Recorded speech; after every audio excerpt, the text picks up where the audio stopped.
बच्चों हमारे पास फर्स्ट क्वेश्चन है, what are the condition of using equations of motion. बच्चों इक्वेशंस ऑफ मोशन को यूज करने की हमारे पास तीन कंडीशंस हैं। पहली कंडीशन है ऑब्जेक्ट हमारे पास कांस्टेंट एक्सेलरेशन से मूव करे। दूसरी कंडीशन है हमारे पास ऑब्जेक्ट स्ट्रेट लाइन मोशन करे। और तीसरी कंडीशन है हम एयर रेजिस्टेंस को निगलेक्ट करें। The equation of motion can be used under the following condition. First condition, uniform acceleration. The object must have constant acceleration throughout its motion. Straight line motion, the motion must occur along a straight line. Negligible air resistance, the air resistance should be minimal to neglect its effect on the motion. बेटा ये example है, इसको एक दफ़ा लाजमी पढ़िएगा। Next question है हमारे पास, you throw a small ball vertically up in the air. How are the velocity and acceleration of ball oriented with respect to one another when ball is going upward and when ball is coming downward? बच्चों जब ball ऊपर की तरफ जाएगी तो उसकी maximum velocity होगी और उस पॉइंट पर उसकी जो एक्सेलरेशन है वो डाउनवर्ड होगी। और जैसे जैसे बॉल ऊपर की तरफ जाती जाएगी इसकी वेलोसिटी कम होती जाएगी और मैक्सिमम पॉइंट पर इसकी वेलोसिटी जीरो हो जाएगी।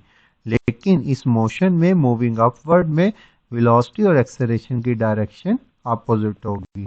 जबकि बॉल ऊपर से जब नीचे आएगी तो वेलोसिटी और एक्सेलरेशन की डायरेक्शन जो है वो सेम होगी। यहाँ पर वेलोसिटी जीरो थी और जैसे जैसे बॉल नीचे आती जाएगी एक्सेलरेशन ड्यू टू ग्रेविटी की वजह से बॉल की वेलोसिटी बढ़ती जाएगी। Moving upward, velocity of ball directly upward and acceleration downward. Moving downward, velocity directed downward and the acceleration due to gravity still act downward. Next question है बच्चों हमारे पास, for a projectile motion is the velocity zero at any instant, is the acceleration zero at any instant? बच्चों इस question का answer mostly student गलत लिखते हैं papers में।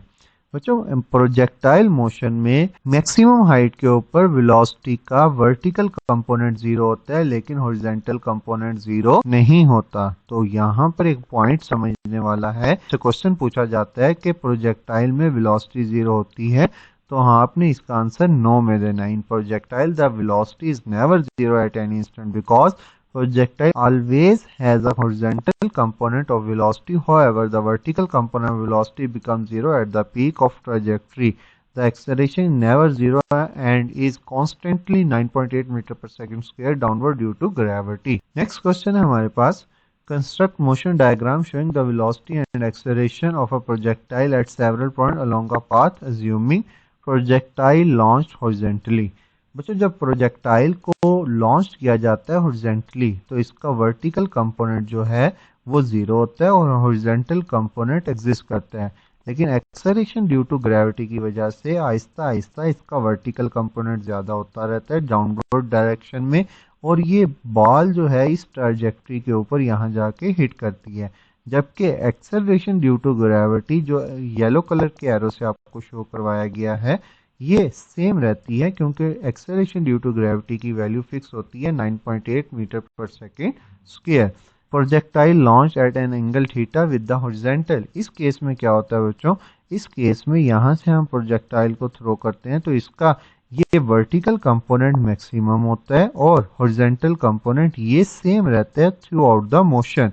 जबकि वर्टिकल कंपोनेंट इस पॉइंट में मैक्सिमम और जैसे जैसे ऊपर जाता है तो ये वर्टिकल कंपोनेंट कम होता रहता है और मैक्सिमम हाइट के ऊपर वर्टिकल कंपोनेंट जीरो हो जाता है और फिर एक्सेलरेशन ड्यू टू ग्रेविटी की वजह से वर्टिकल कंपोनेंट की डायरेक्शन चेंज होती है और डाउनवर्ड डायरेक्शन में उसकी वेलोसिटी इंक्रीज होती है और ये प्रोजेक्टाइल यहाँ से इस पॉइंट पर आके हिट करता है। अगर आपसे कोई पूछे किन दो पॉइंट्स पर मैक्सिमम स्पीड होगी या मैक्सिमम वेलोसिटी होगी तो हमारे पास एक लॉन्चिंग पॉइंट और एक टकराने से पहले वाला जो पॉइंट है उस पे वेलोसिटी मैक्सिमम होगी। नेक्स्ट क्वेश्चन है हमारे पास, an aeroplane drop a bomb horizontally when it is directly above the target but the bomb misses, explain why. बच्चों जब एक एरोप्लेन बम गिराता है बिल्कुल टारगेट के ऊपर से तो बच्चों जो वेलोसिटी एरोप्लेन की होगी वही बॉम्ब की भी होगी। तो बम कभी भी सीधा आके टारगेट को हिट नहीं करेगा बल्कि एक पैराबोलिक पाथ बनाएगा और पैराबोलिक पाथ बना के इस तरह आकर इस पॉइंट पर हिट करेगा।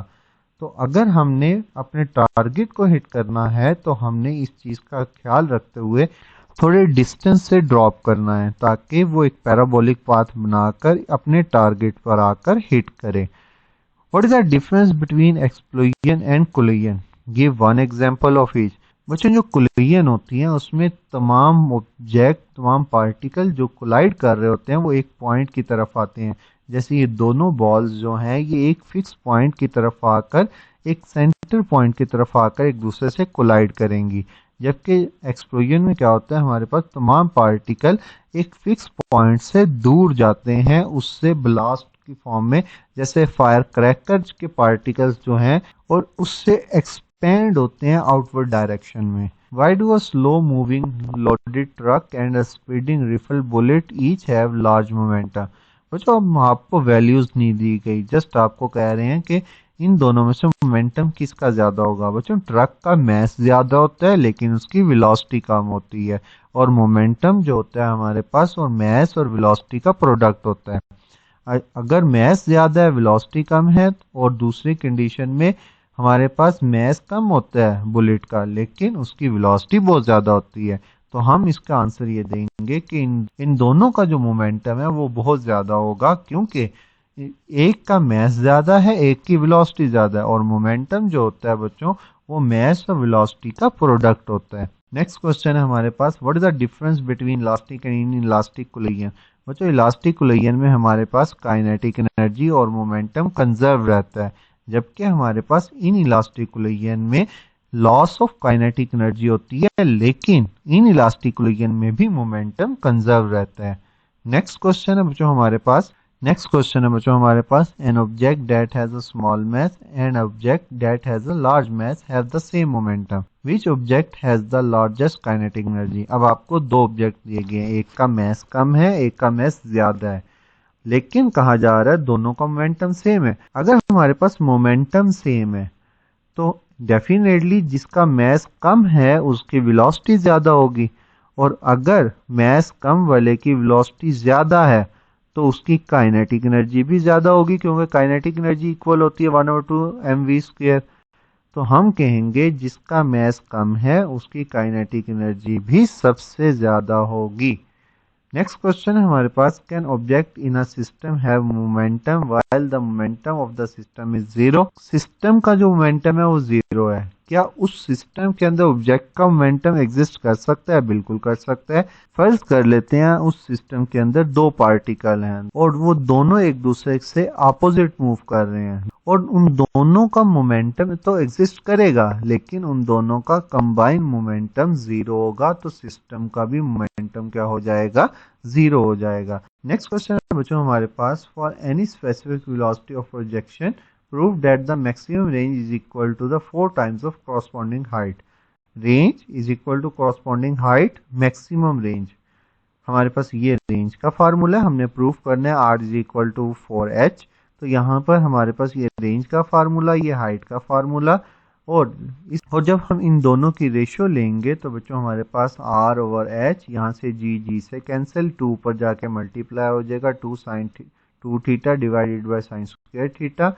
इस वैल्यू को ओपन करेंगे तो बेटा ये इक्वल होगी 2 साइन थीटा कॉस थीटा के, 2 मल्टीप्लाई 2 4 हो जाएगा। यहाँ से साइन की एक वैल्यू साइन से कट जाएगी, तो बेटा cos theta over sine theta हमारे पास बचेगा, वो इक्वल होता है कॉट थीटा के।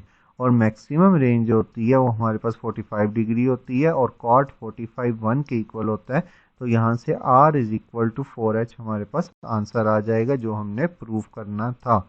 नेक्स्ट क्वेश्चन है बच्चों हमारे पास, is momentum conserved when a bat hit the ball? Yes, momentum is conserved when a bat hit a ball according to the principle of conservation of momentum. The total momentum of closed system remain constant if no external force act on it during the collision also the bat transfer momentum to the ball. The total momentum of bat ball system before and after the collision remain unchange. Bat के साथ ball टकराती है तो momentum बिल्कुल conserve रहता है और momentum change नहीं होता।